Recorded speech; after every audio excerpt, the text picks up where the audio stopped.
I'm John Gitau, an innovator from Laikipia County.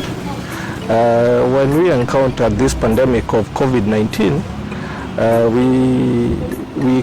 we tried to find a solution, hygiene solution, that disinfects or sanitizes the whole body. That's when we designed the sanitization booth or cubicle and approached the county government of Laikipia.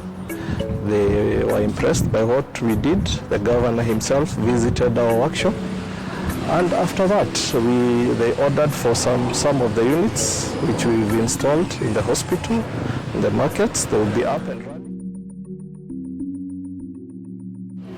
It is an automated sanitization booth which is fitted with special sprinklers that sprays you with very fine mist of approved disinfectants. It is a motion sensor. The motion sensor is the trigger which notices once you're approaching or senses as you approach and triggers the pumps and the sprinklers.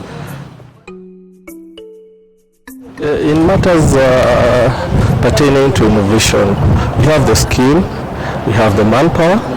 We just need a little boost from the government in terms of mostly financial and technical support.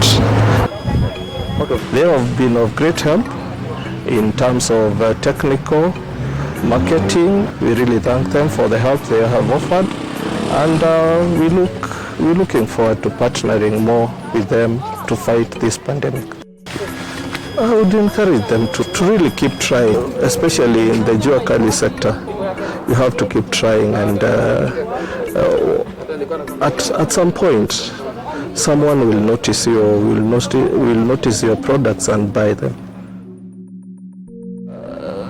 Because this pandemic, we are all into it as fighters, one way or the other, because I do believe this is the new way to go, that we need to come up with our own solutions.